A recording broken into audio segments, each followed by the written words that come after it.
Kumusta mga ka-Zero, ang pagbabalik sa ating YouTube channel, The Short Zero One. Sa ating video ngayong mga ka-Zero ating i-review ang mga YouTube channel sa mga sikat na YouTuber ngayong month of June 2024, ating silipin ang kanilang mga YouTube channel, dahil sa isang website na ang Social Blade. Ito ang isang website na nagbibigay ng calculation sa mga YouTube channel sa mga estimated revenue, at ito ang mabibigay kong paraan para inspire pa ang mga manunood at mga maliit na YouTube vloggers katulad ko. Our hearts beat to the city streets. We began to feel the fire. We ride.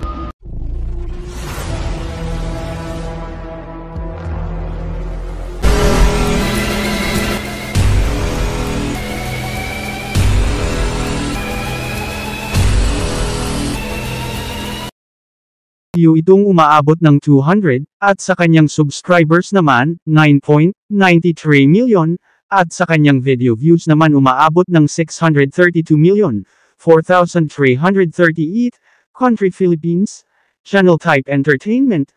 Nag-umpisa itong mag-vlog noong March 26, 2008, at dito sa kanyang total grade, C, at sa kanyang the last 30 days naman na subscribers, 20,000, at bumababa ito ng 60%.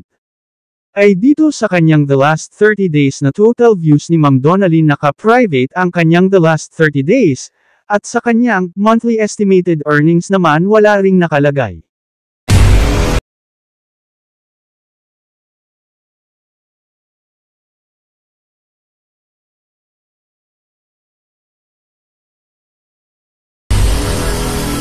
Yang monthly estimated earnings, sa lowest, mayroong itong $6,900 kung ating ipalit sa piso. Mayroong itong $379,500, at sa kanyang highs, monthly earnings naman mayroong itong $110,500 kung ating ipalit sa piso, mayroong itong $6,077,500.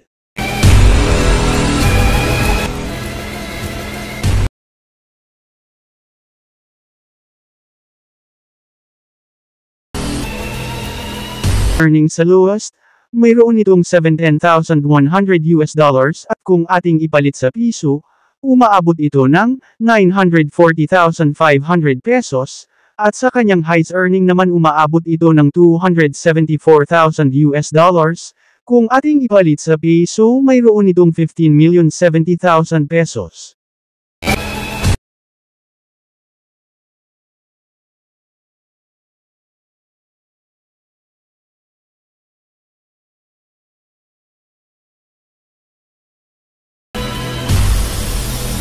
At dito na tayo sa monthly earning nila.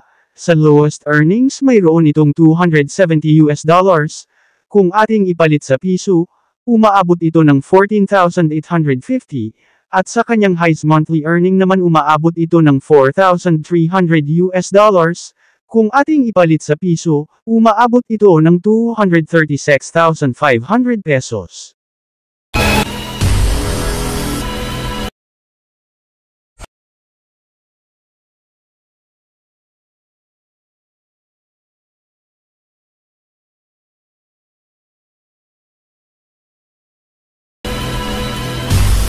Ito na tayo sa kanyang monthly estimated earnings. Mayroon itong $3,000, at kung ipalit ito ng peso, umaabot ito ng 165,000. Sa highest monthly estimated earnings naman, mayroon itong $47,500. Kung ating ipalit sa peso umaabot ito ng 2,612,500 pesos. At dito na tayo sa monthly estimated earnings. Sa lowest, may $2,000 iti. Kung ating ipalit sa piso, mayroon itong 110,000. At sa highest estimated earnings naman may nakuha itong $31,300. Kung ating ipalit sa piso, mayroon itong 1,721,500.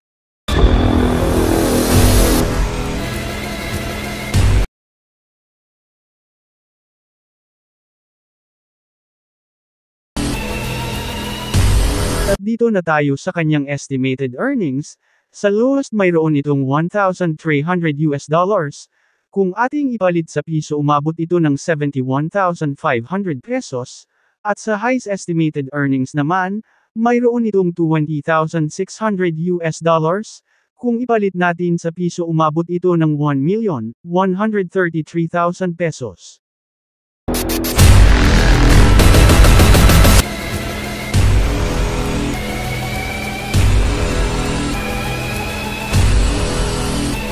Dito na tayo sa kanyang monthly estimated earnings. Sa lowest mayroon itong $3,600 US.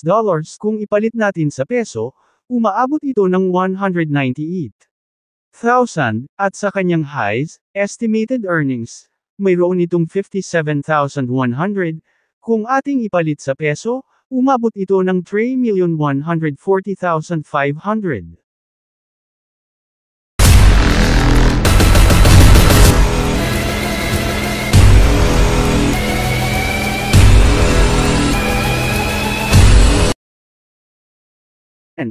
At dito na tayo sa kanyang monthly estimated earnings. Sa lowest may $20,200 US ito.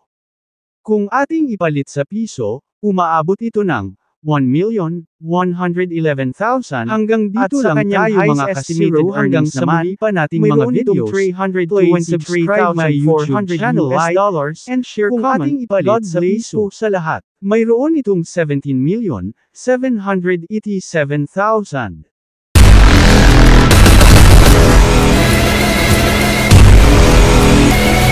Na tayo sa kanyang monthly estimated earnings. Sa lowest, mayroon itong $38,600 US. Kung ating ipalit sa peso, umaabot ito ng 2,123,000. Sa highest monthly estimated earnings naman, mayroon itong $617,400 US. Kung ipalit ito sa piso, umaabot ito ng 33,957,000. May bati ka na. Happy Mother's Day sa lahat ng mga nanay. Kayo po ang number 1. Kayo ang bayani para sa akin. Bayani ng... Hindi ka natutulog? So proud. Ha? Hindi, minsan di talaga natutulog. Muwaga. Yan, tingnan nyo.